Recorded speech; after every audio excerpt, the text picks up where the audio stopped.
I was definitely always like the crying kid. Like that was kind of like my thing, is like everything I would be in, I would always like have to sob. So I feel like that was like my niche, and I'm like, I can play like crazy people now, which is so fun. Welcome to Story and Craft. Now, here's your host, Mark Preston. Okay, here we go. Another episode of Story and Craft.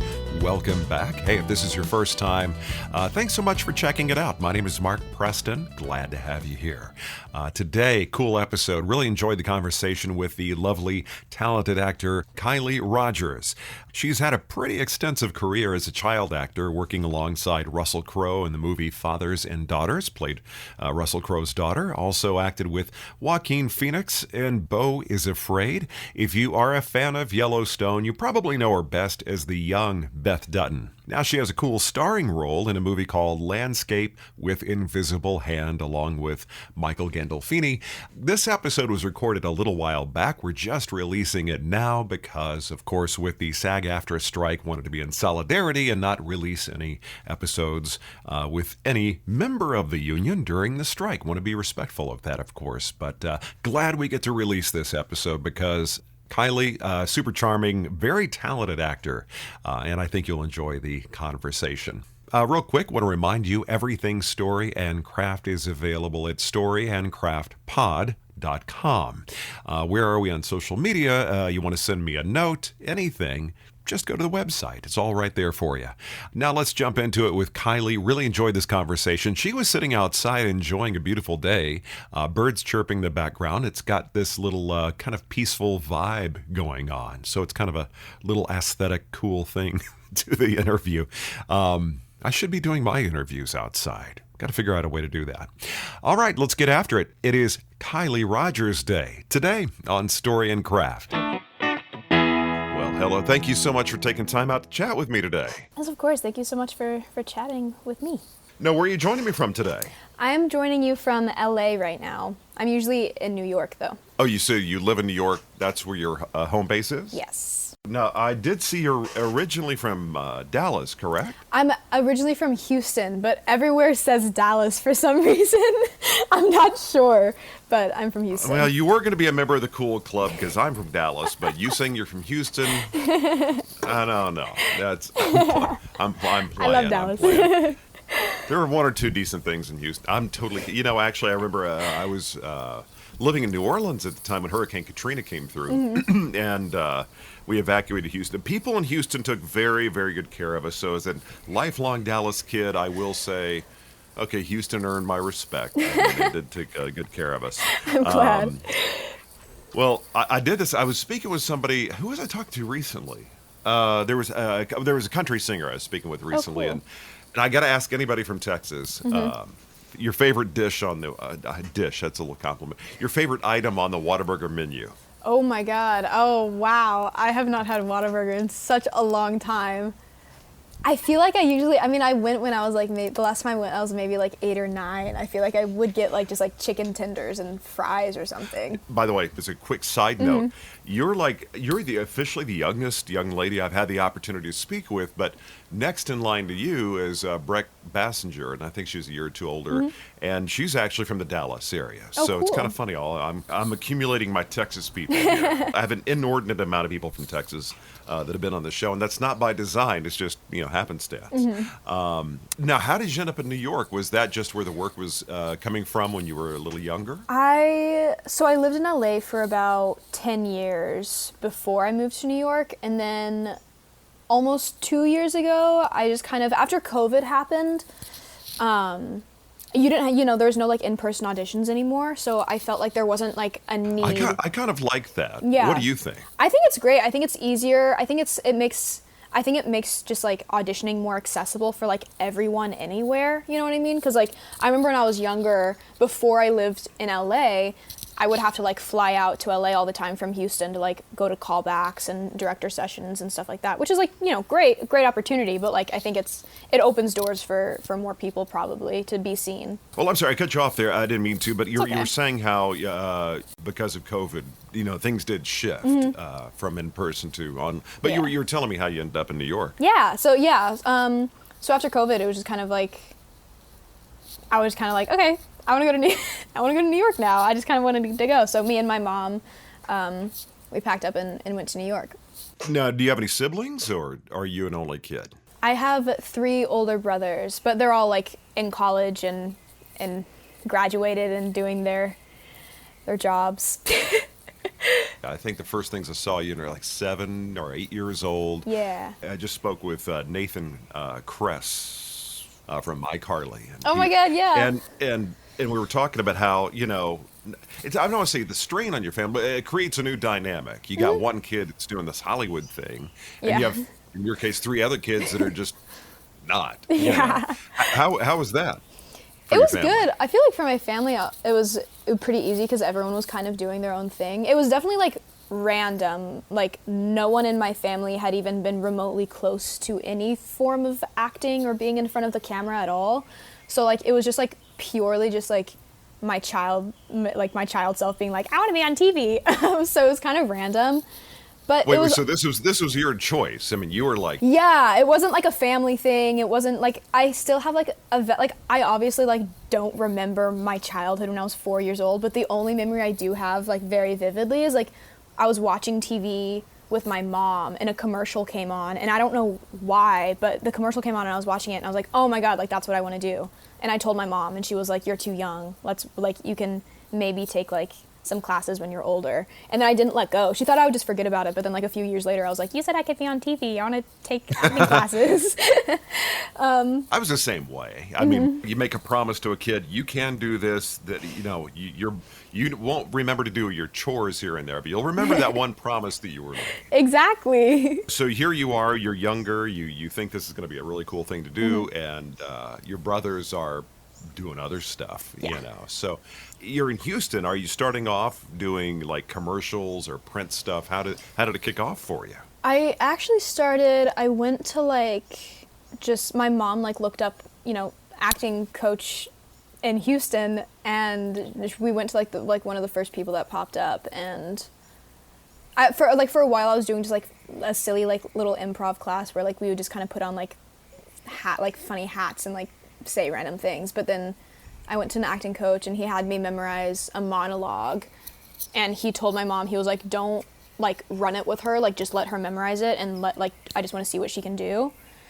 And then he was like, oh, like she's actually pretty good, you should get her an agent. So then we got like a small agency, and then I started doing commercials and like small short films, mainly commercials though, and then I kind of just worked my way up.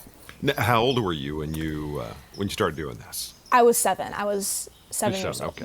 Okay. In that time, though, you really have done a lot of stuff as a little kid, you know, and now you're doing stuff. You're booking different jobs from a whole different age range. You're not a little girl anymore. Now Yeah. well, I'm sure your parents, trust me, you're always their little girl. But Of course. But as far as casting opportunities go, you're now kind of turning the corner. What's that like for you right now? I think it's mainly really exciting because I can really sort of branch out into more complex characters is what I'm most excited about. Like my most previous work in Beau Is Afraid was definitely like a big step from what I had been doing.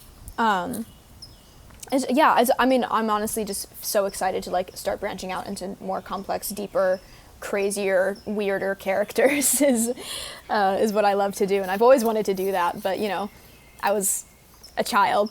Yeah, because I can imagine it's a little bit limiting when you're playing the little girl. I mean, although, I mean, like in Father and Daughters, I mean, that was you and Russell Crowe. That's some heavy stuff that you did at a young age. I was definitely always like the crying kid. Like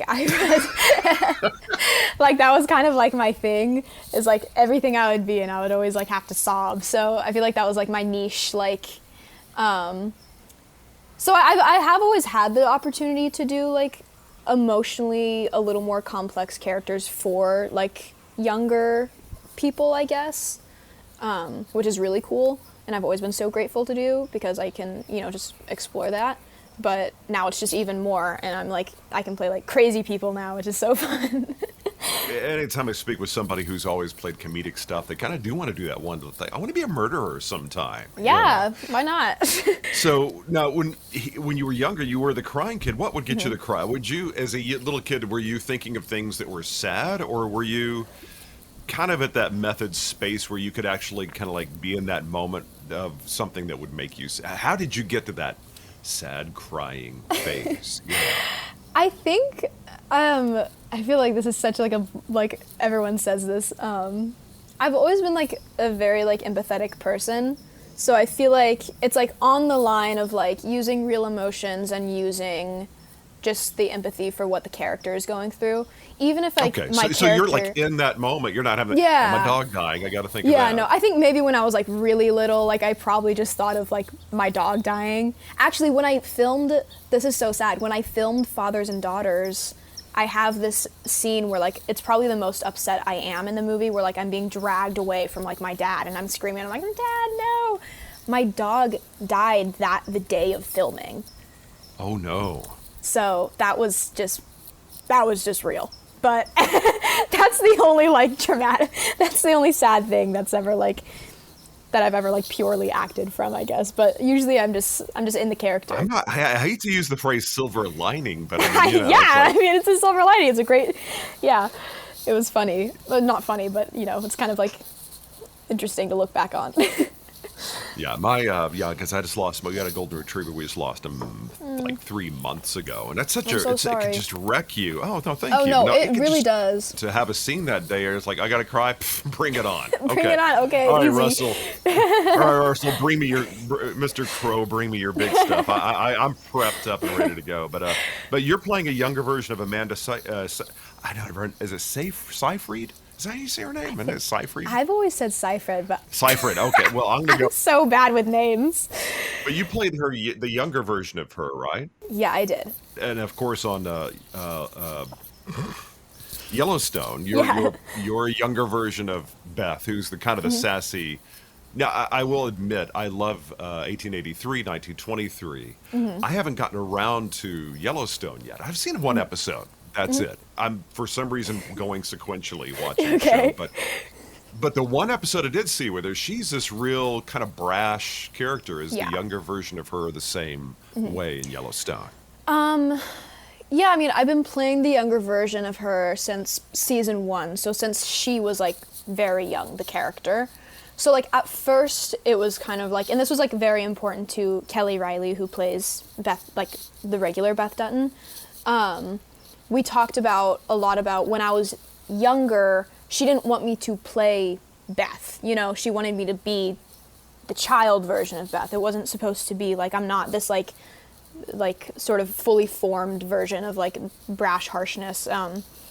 So in the beginning, it was sort of more like I show more of the vulnerability and more of like how Beth becomes that way. And then in the most recent season I'm in, this is kind of like the first time that you really fully start to see like the real Beth and like how like she really starts to come out and is more brash and more like confident in herself and more like also like protective of herself. So it's been really cool to play that character because I feel like I've actually grown with the character, which is a rare opportunity. Well, did you have an opportunity to sit down with Kelly Riley? Is it Kelly?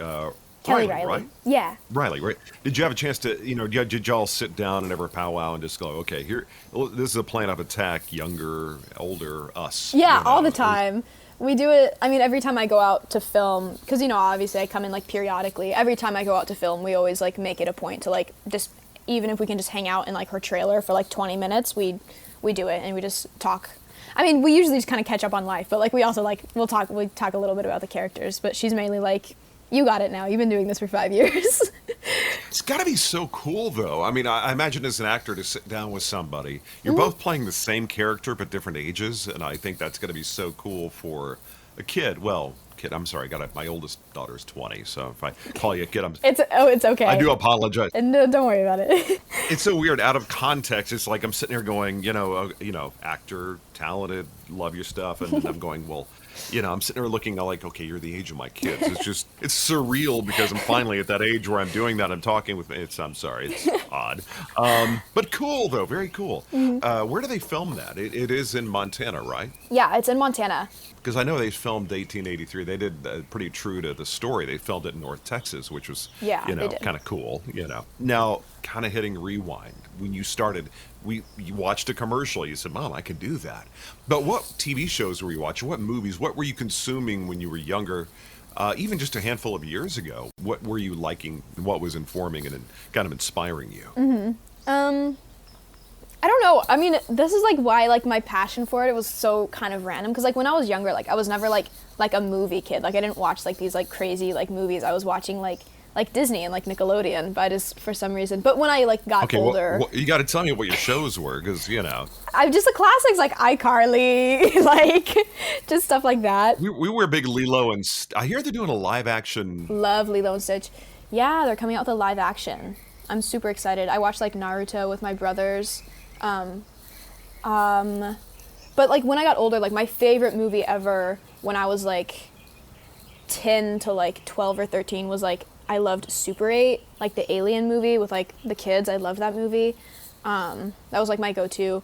Oh, that's right, the Spielberg movie. Yeah. Okay. And I still love it just because it has like such a place in my heart. I'm like, oh, because that was like kind of like the first movie that I saw that I was like, whoa, like because like I think Elle Fanning is in it, and I was like, oh my god, like I want to be that. Like I looked up to Elle Fanning a lot when I was younger, and still now I think she's so talented. She is so talented. My daughter and I watched insane. a movie of her where she was in Europe, and it's sort of like an American Idol-ish kind of a thing, and it's just her and this. I think I know what you're talking about, like Neon Demon. I'm not sure, but basically she's a singer, and she ends up getting this guy to be kind of her mentor, singing mentor or something. Anyway, I'm bad about remembering the names of movies. Me too. But Don't worry. The movie. But no, like musically, what were you into growing up? Musically, growing up, I loved Taylor Swift. She was like my go-to when I was younger. I still love her. Obviously now I just listen to very different music. And then when I was like 13 to like 15, I had a really intense love for like K-pop. Really? Like before, oh yeah, like very, like I was like a super fan, but it was like before it was like no one even knew really what it was in the States when I was a fan of it. So like it was like people would ask me what I listened to, and I would like be like, oh, K-pop, and like no one even knew what it was, which is like really weird. But how did you become into? How did K-pop come in your field of view, though? I was obsessed with YouTube. I still watch a lot of YouTube. I just think it's like fun. It's because it's like quick videos, right? But I watched this one channel on YouTube that was like they would like have like teenagers and kids like react to different things, and like one of the videos was like they reacted to K-pop. And I watched it, and I was like, "Oh my god, like this is so cool!" And then that's how I was like introduced to it. And then I just like did I see a picture of you with with BTS? Yeah. Am I imagining that? No, that happened. Were you losing your mind in that picture? I was like 13 years old. I think I tweeted. I don't know. I was so stupid. I like tweeted about BTS because I was 13, and I was like a fangirl. And then, but because I'm verified, I commented on Charlie Puth's post about BTS.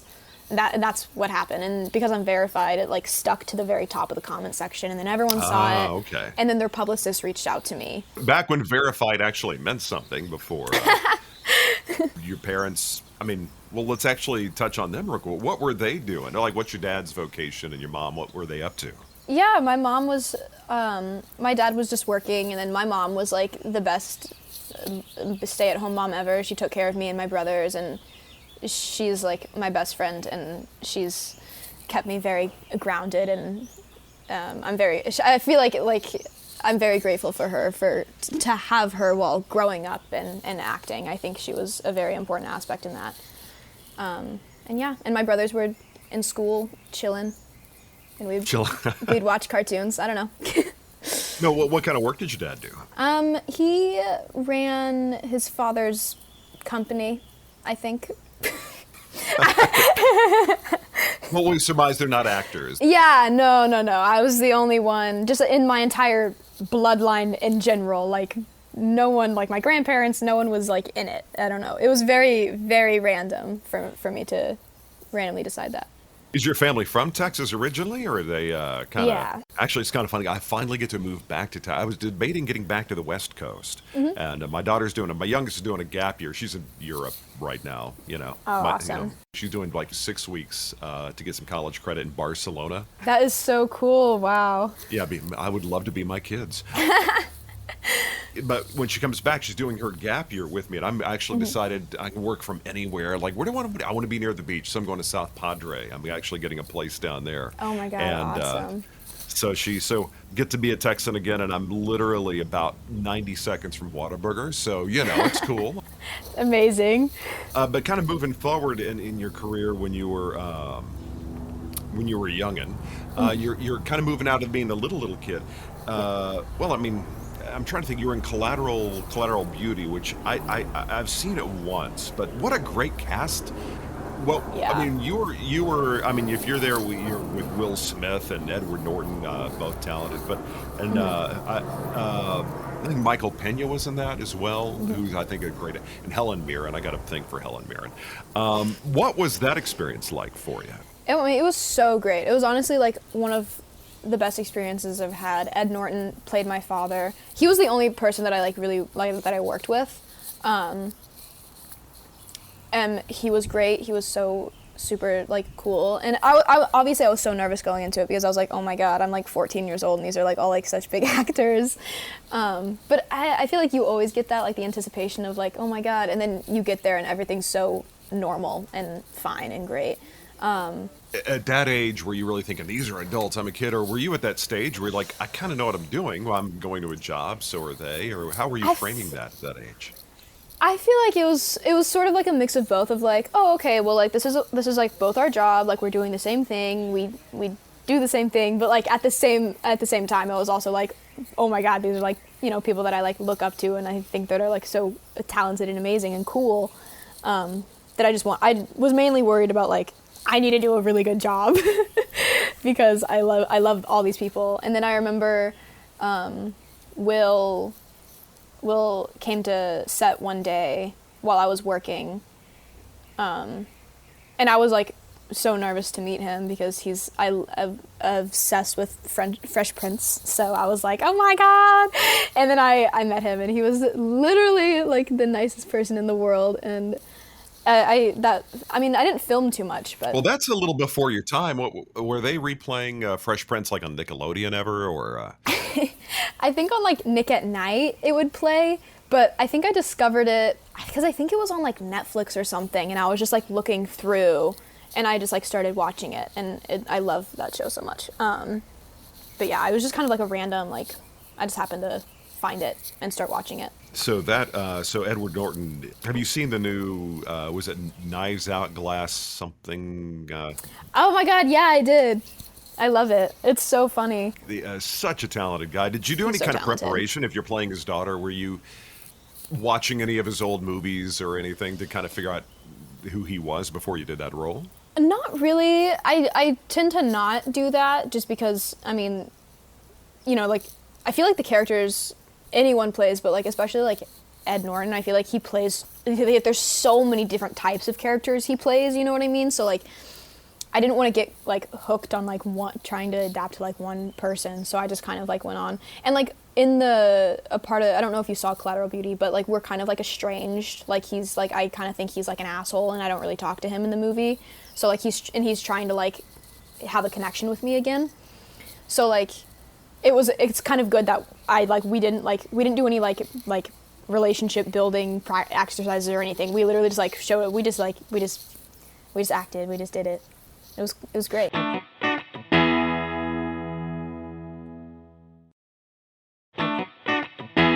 as far as your acting training goes, you did the stuff in Houston.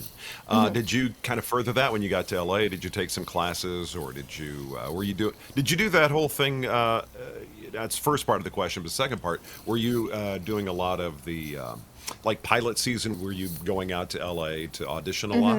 Oh my God, You know, yeah. just kind of trying to figure out like kind of when you reached that next, when you did the next step, as it were. What were you up to? Yeah, when I first came out here, I was definitely doing like the whole like pilot season thing, which that's so funny. I haven't thought about that in so long. Yeah. No, did you do the thing? Did you live at was it the Oakwood or? Oh my God, yes, I did. For like, I think not for a long time. I think for like literally like a week we stayed there, and then we maybe even like a couple days, and then we moved somewhere else. But I did briefly stay at the Oakwood, which is so funny that you bring that up. If I was a kid, to me that would be damn near magical to be around a lot of other young actor kids. But you get to be a kid when you're back there, and it looks like a cool place to live for a kid. You know. I guess so. I barely remember it. Yeah, I don't know what name it is now. I think I think it's like the Ava now. Yeah, I drove by with my daughter. I was like, hey, I pointed it out and tried to explain it to her. I was at an awards show back in December and drove by. I was like, oh, yeah, hey, I tried to explain it to her. I was like, as I'm telling her the story, as I could tell her she's just not remotely. She's for like, me, okay. it's kind of a cool, yeah, because like, okay, listen to my podcast. You'll know a lot of kids live there, you know. Yeah. She's the voice of the podcast, but I don't think has even heard an episode, but I digress. So you're out there, you're doing the pilot season stuff. Are you doing the training thing as well, or are you in classes? I kind of stayed out of classes and stuff. I think maybe when I first got out here, I did like a fun little group thing, but that was just to kind of like meet people, like meet like friends, I guess. But it wasn't really, I don't even remember it. But I stayed out of like acting classes or acting coaches, because I think honestly mainly because like the very first time in Texas when I met that one acting coach, I think his name was John, he told us, he was like, don't touch her, like she's fine, like she'll if you like, because he didn't like, he kind of gave us advice to like not like overtrain me, I guess, basically, so I don't know. So I just kind of like stuck with that, and I still stick with that. I'm like, okay. So yeah, I just kind of like do my own thing. Well, that's a tremendous compliment. There's instinct there, you know. Yeah, it's very nice. I can see where that would derail a kid a little bit if you already have the instincts. Yeah. Play is still dialed in. You don't have to be method when it comes to playing. I was telling somebody the other day, cops and robbers or whatever. You know, kids play.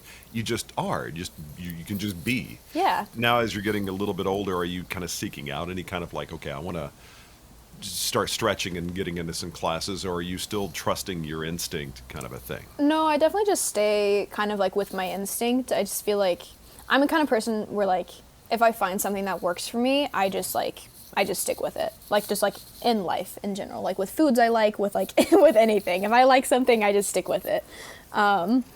So yeah, I don't know. Were you like a gregarious kid growing up, and were you just a lot of personality, or were you kind of shy? I was so shy. I was like so quiet. I was quiet as a mouse. And I think that's why I liked acting so much, because it kind of, and that's still why I like acting, because I have a lot of like social anxiety and just anxiety. So like being able to like be these characters and kind of like be a different person and like say things that I wouldn't normally say or do things I wouldn't normally do is like so it's just so fun for me, which is I think why it's got to be kind of cathartic and kind of freeing a little bit. It's like therapeutic. Yeah. It's like therapy. Yeah, I was the same way. I wanted to be in radio since I was a little kid, and I when I was 17 I started in Dallas.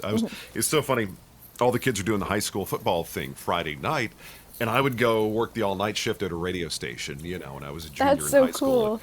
And you know, I thought it was like really cool, but I found that, you know, I got along with everybody as friends with, you know, tons of people, but I wasn't really boisterous or anything. But Yeah. when I was doing the radio thing, I found I could spread my wings. Yeah. So in that regard, did acting become kind of like magnetic for you? So this is like this whole other world that the kids you grow up with maybe didn't really know about, you know. What was that like? I'd say so to a certain extent, because I remember like I stopped like going to actual school in like fourth or fifth grade, I think. But before then, like, I mean, I always had friends. Like I was shy, but I had like friends. But it was always like, they were always like very confused about the acting thing, and I'd like get pulled out of school randomly to like go audition or something, and everyone would be like, oh my God, like what's happening? What are you doing? But I felt like, yeah, acting just kind of like opened up a lot of different doors for me, just like personally, of just like in my life of being like, oh, okay, cool. Like, I don't know.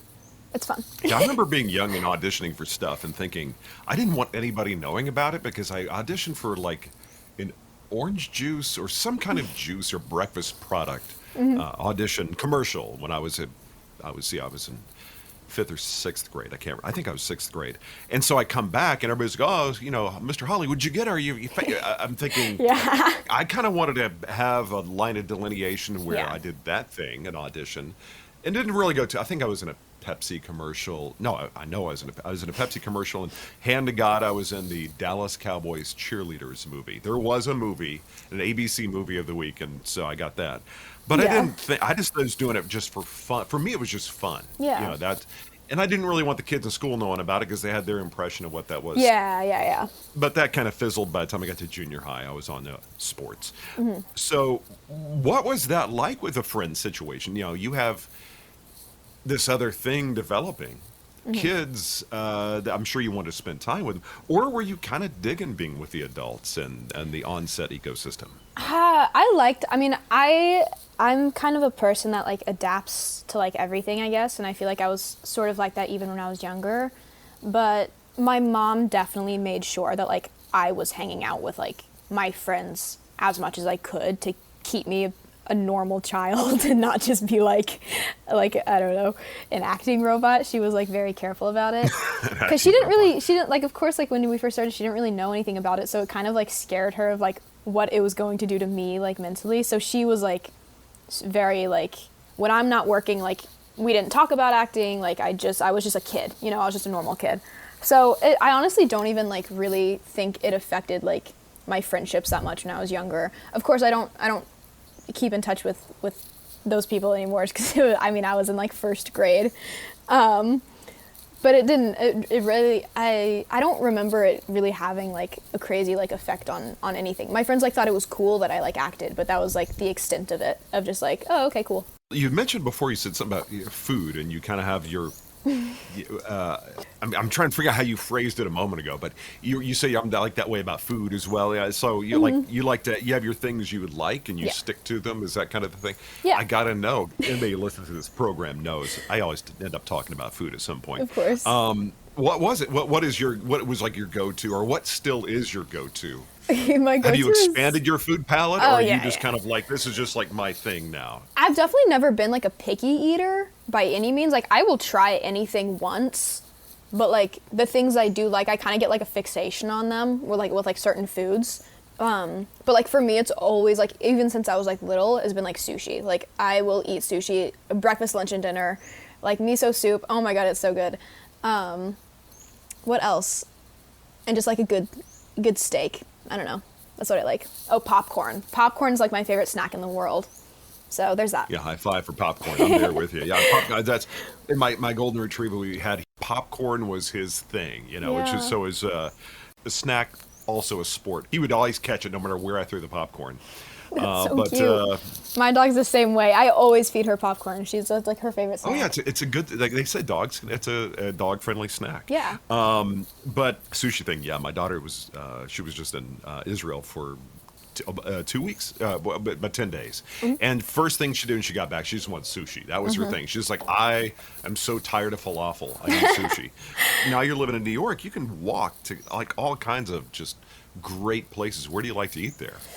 I like to eat. Oh, my favorite place to go there. Like my favorite food in the world. Like it's like it destroys everything. Is like breakfast foods. I love breakfast foods. I will eat it any time of day. Like, oh my God.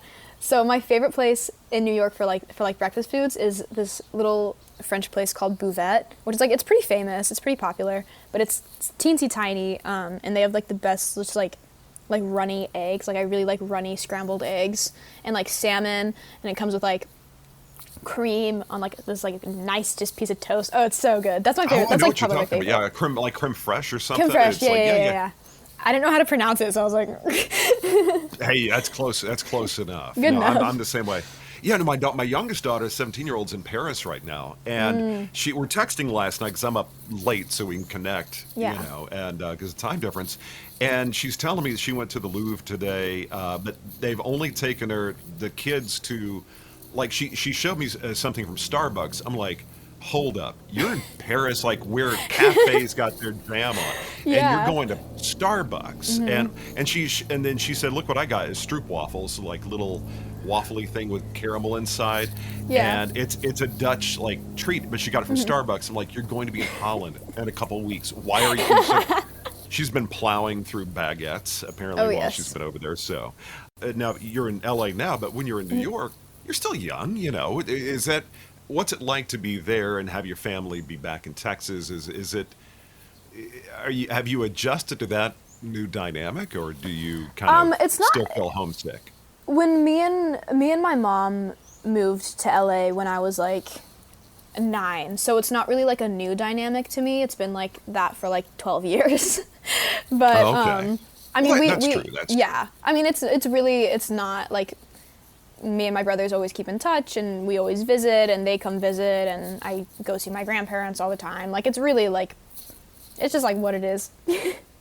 All right, so I guess Cracker Barrel, since you like breakfast stuff, is probably you like that Southern thing, or you like more like Eggs Benedict, that kind of breakfast thing. More like that, like Eggs Benedict, but also just like pancakes, like a big stack of like pancakes is, I love that. Well, in LA, did you ever go to my jam is Cantor's? Did you ever go to Cantor's Deli in Fairfax? And No. how dare you? You know I'm what? so That's- sad. you- I'll go this trip. Let me Okay, write it down. I'm telling you, you got to. I was even talking with Andrew Zimmer, the guy from Food Network, not too long Okay. ago, and we're just because I don't have a decent deli. I wrote it down in my notes. Yeah, Cantor's on Fairfax. You got to get. Okay, on There's this thing. Fairfax. It's called mishmash. It's a soup. It's Okay. matzo ball soup with some other stuff in Oh, I there, love and then you matzo get ball whatever soup. sandwich. It's all written down. So That sounds I need to hear a report back from you because I can't believe you didn't go. I was like, I know. I can't believe I've never been there. but you're in LA right now. Yeah, I'm in LA for like the next month. I'm learning how to drive right now. So, Really? yeah. In doing the research, one of the things we're looking at the Instagram, and I showed my daughter last night. One of those videos you were driving, though, if I'm not mistaken. I'm sorry if I busted you just now, but I mean, it's on my Instagram. yeah, okay, that's true. No, you're not busting me. Yeah, my friend, that was like a month ago, and I was with my friend driving around, and she was like, we were just talking about how I've never ever driven, and she was like, you've like never driven your entire life, and I was like, no, and she was like, okay, well let's just drive right now, and we just like drove in a little parking lot, but it was a good time. It was terrifying. I was like, oh my god, I was going like the slowest you could possibly go in a car, but I was like, oh my god. But I have my very first official. I have my permit now, and I have my first official driving lesson tomorrow morning. So. Oh, so you're learning to drive in LA. Yes, I don't want to learn how to drive in New okay. York. I have like an address here, so it's not like, so it's like good, but. Well, it's hard to, and I wouldn't want to learn how to drive in New York. That's going to be rough in the because city. also you know? I'm never gonna drive in New York. I'd probably only ever drive when I came out here, because even like if I'm filming somewhere, you have to be like 25 to rent a car. So even if I was filming somewhere where I drove, I still wouldn't be able to. So I just want to learn for like when I come out, because I come out to LA for like long periods of time. So I want to.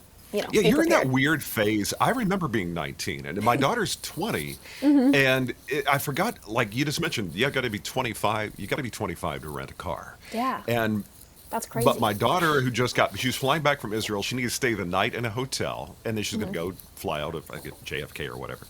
And she's like, my ex-wife had to fly to New York because you have to be 21, I think, to rent Yeah. a hotel up there. Yeah. So she couldn't even rent a hotel. So I'm like, It's so I was like, silly. oh, I'm just a sad little baby. Poor thing. I was giving her a hard time. It's like, because, she's, my kids are really mature. They could, they could but I'm like, yeah, that's right. You're in that weird hammock of time after Yeah. 18. You're 18. You're older. Yeah, you're like legally, you're technically an adult, but yeah. What You don't feel like you're treated as such. my loophole to always get around it is just get an Airbnb, because Airbnb you just have to be 18 to get an Airbnb. Oh, very cool. But like, so with like when you just have to stay like one night in a hotel, like you don't want to spend like $300 on an Airbnb. That's ridiculous. So like, Yeah. it's like, yeah. ugh, it's a hassle. Yeah, but the dad in me is like, I don't know, I'd prefer being in a hotel like next to Airbnb. I'm like, I don't know who owns this place. Yeah, no, I only stay like with like other people that I know, never alone. You were in Cheaper by the Dozen. Yeah. Now, didn't Zach Braff was it? But didn't he direct it also, or am I imagining that? Because I know he directs a lot of stuff. He did not direct Cheaper by the Dozen, but he just directed what's it called? A Good Person, I think, with Florence Pugh. Such a beautiful movie. He also has directed like a few like episodes of like I think he directed an episode of Ted Lasso or something. He's so talented. He's a great actor. He's hilarious, and he's the coolest person and a great director. It's crazy. I'm trying to remember the one he did with Natalie Portman. I'm drawing a blank. It was such a good movie. Great soundtrack too. In fact, I think it may have won an Academy Award for the soundtrack. I'm not sure. Oh, wow. And of course, naturally, I'm forgetting the name of the movie. But I'm sure somebody listening to this is screaming at it. I go, that's that. It's funny. Erica Christensen, even who's in that, she was a young actor as well. Yeah. It is odd for me sometimes to see some of these actors. Now they're playing really adult roles. I'm like, I thought they're not a kid actor anymore. And that's kind of what brings me to kind of what you're doing. You've been doing this so long. You're stepping into more Beau Is Afraid. I have not seen that yet. But what was kind of your thing in that movie? What was your character? Yeah, I play a very interesting, complex character. I play Tony, who's the daughter of Nathan Lane and Amy Ryan, who are both angels, and I'm so happy that I got to work with them. But most of my scenes were with Joaquin. I mean, Nathan Lane, Timon or Pumbaa, I forgot which one he was, but Lion King, that's, Yeah, he's the best. I loved working with him. He's so funny. But I mainly worked with Joaquin, but I play their kind of like crazy, mean. I'm so mean in the movie. Oh my God. I bully Joaquin basically the whole time. And she's just sort of like this complex. My older brother in the movie passed away. He was in like the military or something. He passed away in action. And the parents sort of focus so much on like his death that they like kind of forget about me.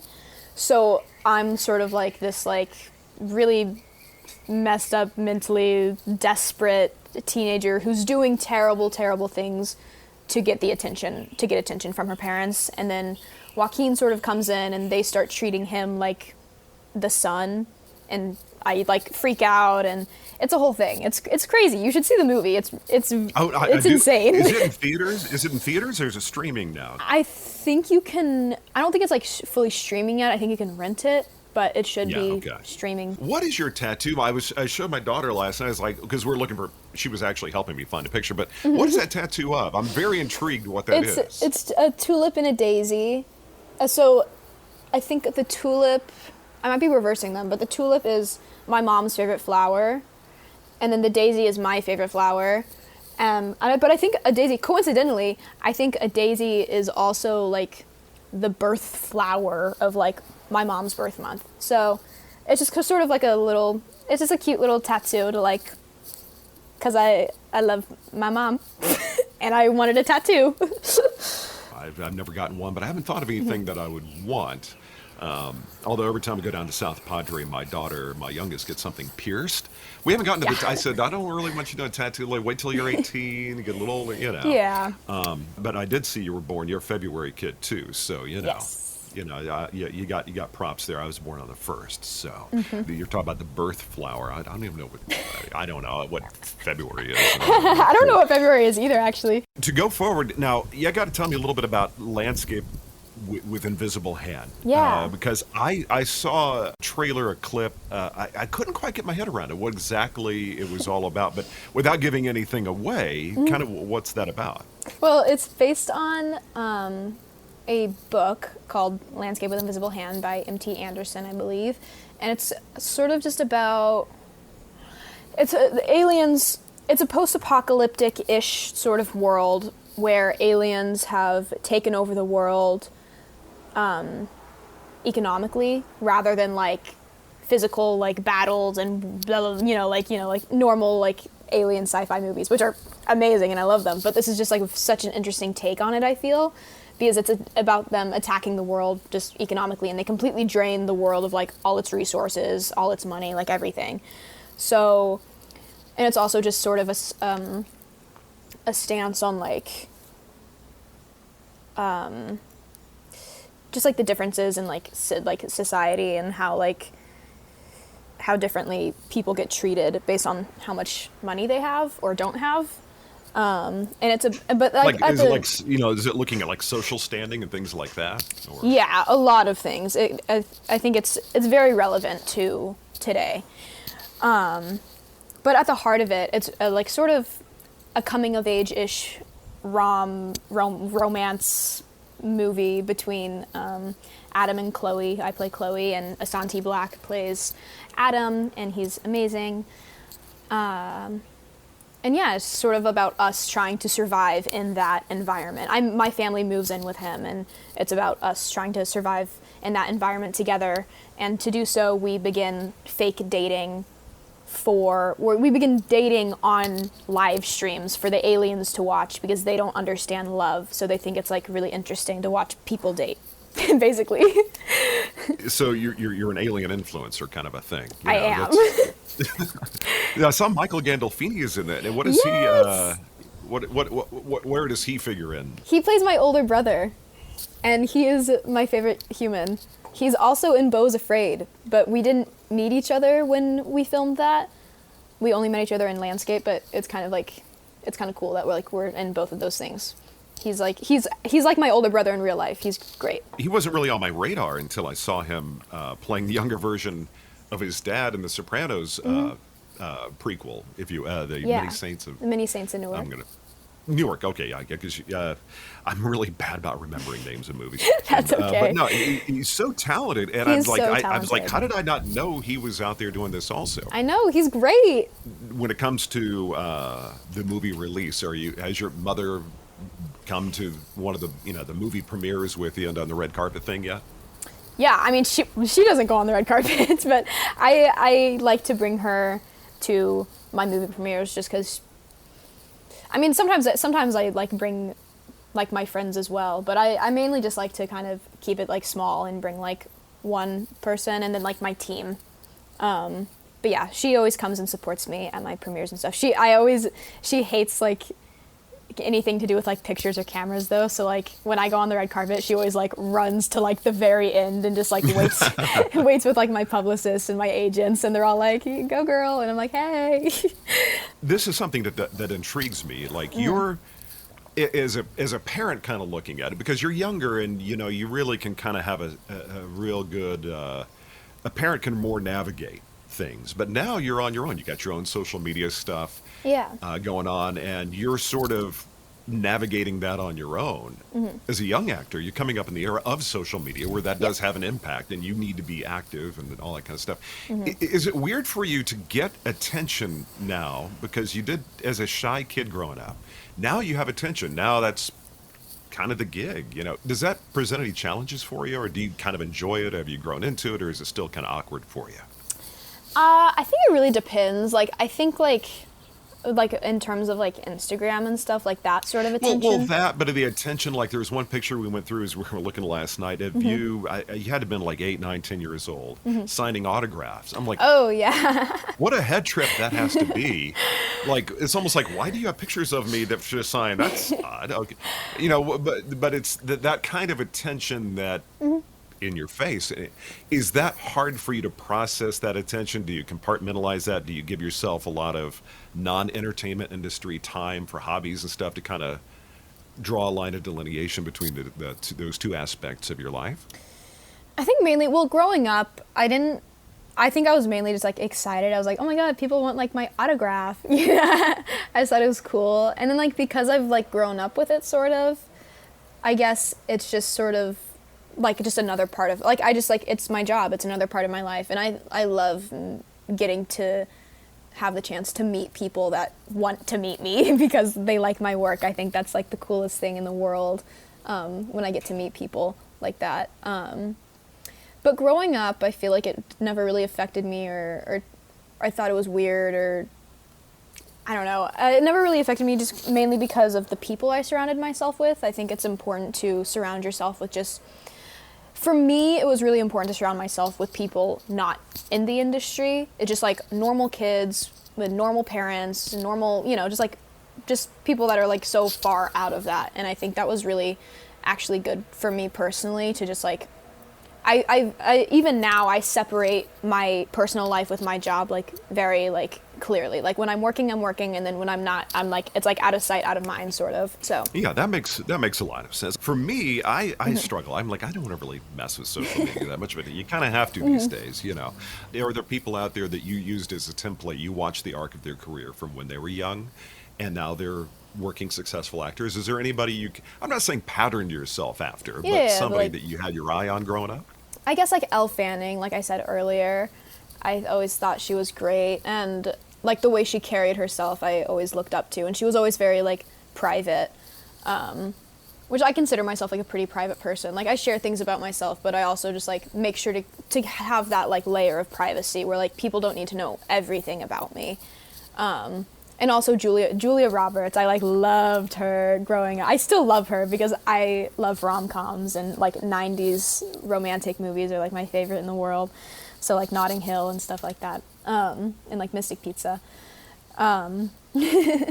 So I looked up to those two wonderful ladies for a while, and I still definitely keep up with both of them. Not like personally, but just like their work and stuff. Keep up. Give them a call. Say hey.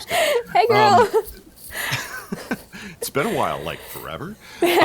If you were to do that 5-year thing, what kind of things do you want to see show up? What kind of things do you see that you'd like to do? I think I just want to do like everything. I want to try everything. I have so much love for like every genre of like every movie ever. Like, I of course like particularly like I like to do more character-driven films with like kind of more like realistic, like gritty people that maybe are a little more emotionally complex or just like maybe like a little messed up in some way. I think is really interesting to dive into as an actor. But yeah, I mean, I just kind of want to try everything. I think that's what's so beautiful about acting is that you can be so many different people.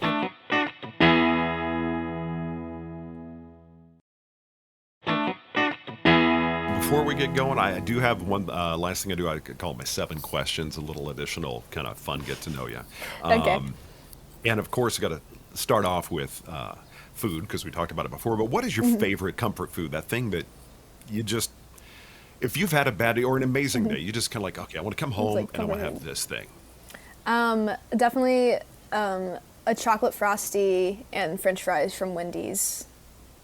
Dipping the French fries in the Frosty, of course. That's my favorite in the world. Oh, to be that age when those things don't bother you. I just got indigestion listening to you talk about that. But this sounds delightful. It is. But you know, you didn't mention a Whataburger shake, but it's okay. But that's my jam. But the key is I always go and say I want them to mix strawberry and chocolate together. That's my jam. That's so good. Yeah. It is tasty. Now, if you were to sit down, next question, you're going to have coffee for a few hours sitting down with 3 people, living or not. Okay. Oh. Okay, number 1 is Seth Rogen. He's like my favorite ever. Oh my God, this is so hard. Maybe like... But I got to ask you, what's your favorite Yeah. Seth Rogen movie? That's so hard. I've literally seen all of his movies. I mean, I love like the I think it was a TV show, like Freaks and Geeks, I think is what it was called. Oh, He was in that when he was yeah.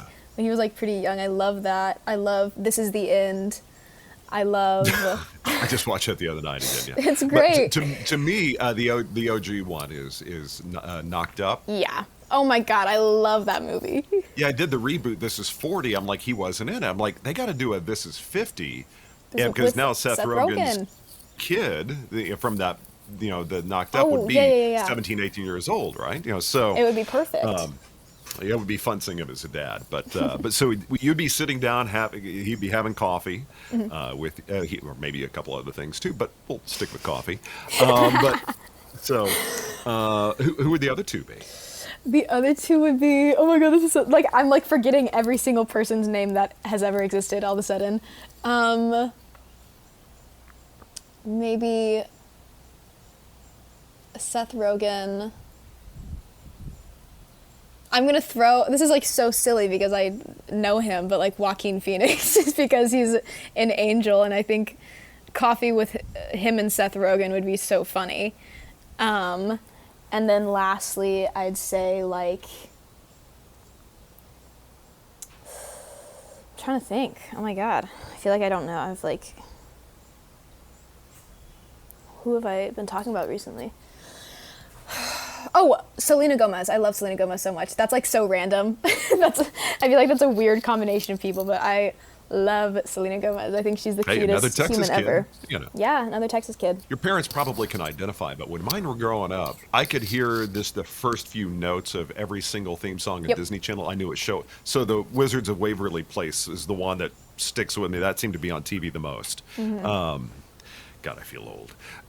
So that would be a great sit down. That would be interesting for sure. If you ever pull that together, give me a call. Come by. I will.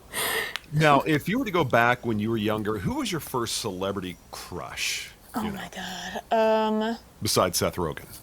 Obviously. Duh. Wait, I need to look up his name because I know exactly who it is, and he was on Wizards of Waverly Place. He played the werewolf. His name is Greg Sulkin. That was like my first like really big crush. I was in love with him. That was like he was British in the, I don't know if he's British in real life, but he's British in Wizards of Waverly Place, and I was like, oh my god, this is crazy.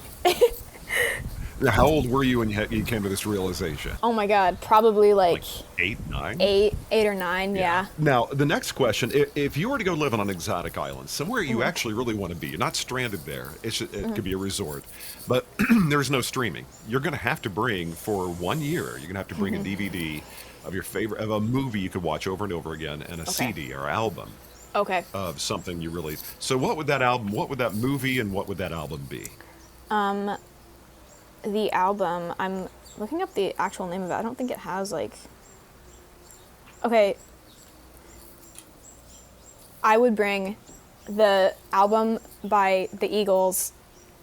I think it's literally just, I don't know what the album is actually titled, but it's like with like Witchy Woman and The Best of My Love.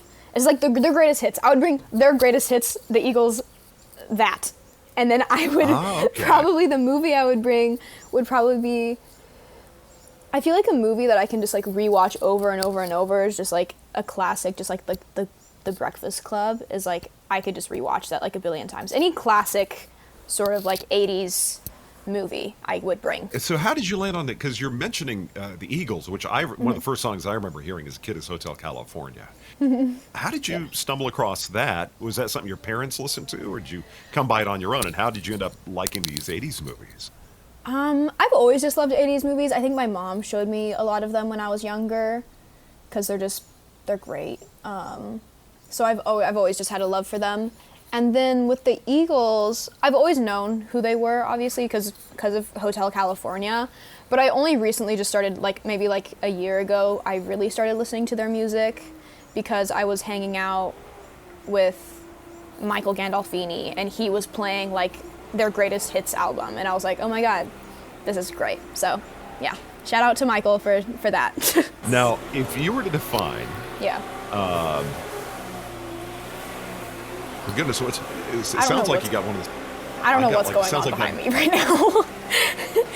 I think someone's like mowing their lawn or like leaf blowing. Oh, that's. I can still hear you just fine. So okay, great.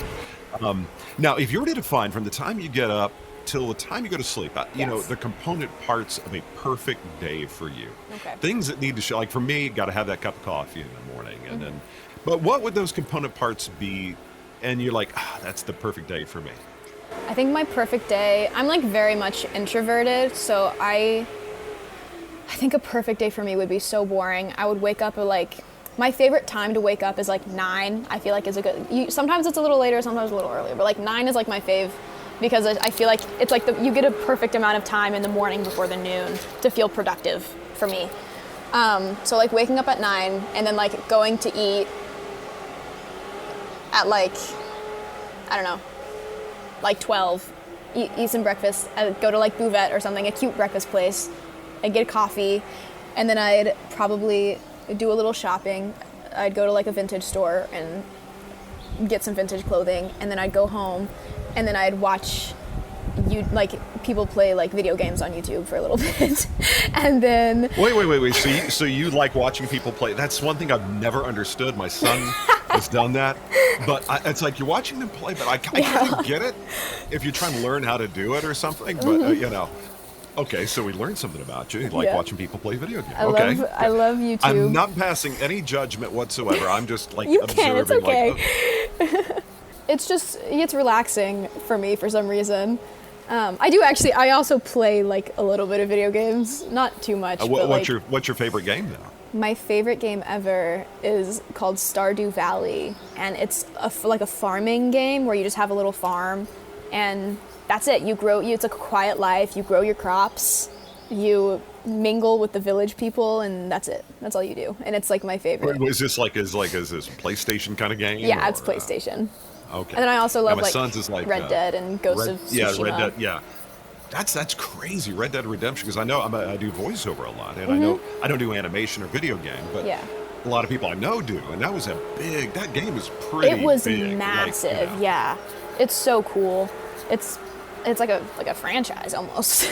Okay, so after you watch the games, how do you kind of wrap your day up? What's the? I think it would be like go out to like a dinner. Go get some sushi with my best friends, ever that I love, Jasmine and Riley. And then I would go home and watch some TV, and I go to sleep. That's it. Well, what are you watching right now? What are your shows? Ooh, right now I'm watching.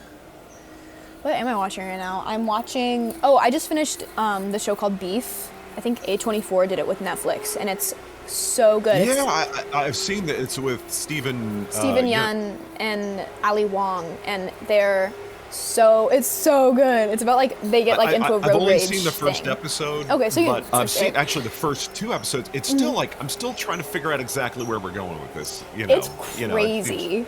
It honestly gets so crazy. It's so amazing. But I binged that really fast, and then I love shows where I just don't know. I'm like, okay, this is something totally different. Like you never know what's gonna happen, and that's right. So I just finished that, and it was great. That's all. That's sort of it right now. And then I'm watching a show called Demon Slayer, but I'm on the very last episode, so like I'm like done. It's done. It's over.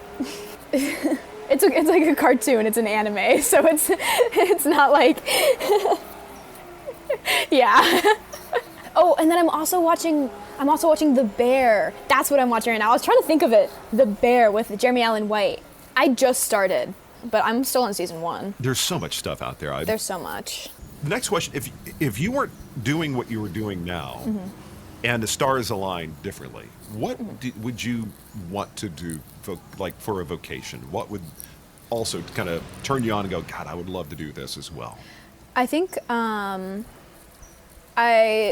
I think it's so interesting. I would love to be like, if I didn't act, I think it would be really cool to be like a forensic scientist and like go on like crime scenes and do like, oh, like the blood splattered this way, so that means da-da-da-da. You like that stuff, I think is so cool. I love like Criminal Minds, like shows like CSI, Criminal Minds. Like I love those shows. I don't know if I could do that. Like, I don't know if I could see like people, because you don't meet people on the best day of their life. It's probably the worst day. Yeah. I don't know. So that's, well, you definitely broke the mold like on that. Like, so crimes, like a crime scene, that's very cool. Last question I got for you. If you were to jump into, I usually ask this question in a DeLorean, and you go back in time. I usually say, when you were 16 years old, you can go offer a piece of advice. We can go a little further back with you. That's totally fine. But if you can think of a time when you're younger that you have a piece of advice to offer yourself, either to make that moment somehow better, more palatable, or more, or to put yourself on an even better path, what would that piece of advice be?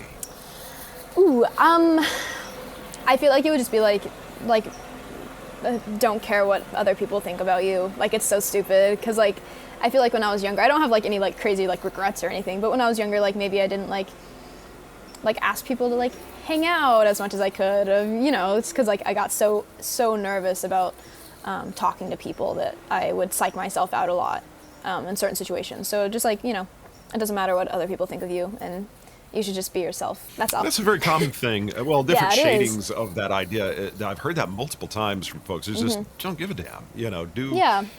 Your people will find you. Exactly. Yeah, 100%. But again, Kylie, I so appreciate you taking time, because I know you're busy, and having to speak to people like me has got to be like, oh my God, I got to do this again. No, not at all. It's so fun. Wish you nothing but the best of luck. Thank you so much. You too. But you go have yourself a really wonderful rest of your day. Thank you and so week, much. You and, too. Hopefully we'll catch up down the line. Yes, for sure. Thank you so much. Okay, there you go. The lovely Kylie Rogers. Great conversation. Very talented young lady. It's so weird to say young lady. She's my kid's age. I only go get the Werther's candies out of my pocket here. Feeling old. All right, so there you go. Enjoyed this conversation quite a bit. Don't forget, the name of the movie is Landscape with Invisible Hand. It is streaming right now. Check it out.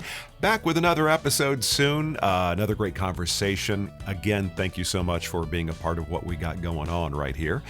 You can go to storyandcraftpod.com. Check out everything about the show. Send me a note. Appreciate the emails very much. Always like hearing from you. All right, that's it for me. I'm heading on out of here. You have yourself a great rest of your day, and we'll see you next time right here on Story and Craft. Take care. That's it for this episode of Story and Craft. Join Mark next week for more conversation right here on Story and Craft. Story and Craft is a presentation of Mark Preston Productions, LLC. Executive producer is Mark Preston. Associate producer is Zachary Holden. Please rate and review Story and Craft on Apple Podcasts. Don't forget to subscribe to the show on Apple Podcasts, Spotify, or your favorite podcast app. You can subscribe to show updates and stay in the know. Just head to storyandcraftpod.com and sign up for the newsletter. I'm Emma Dillon. See you next time, and remember, keep telling your story. Come on.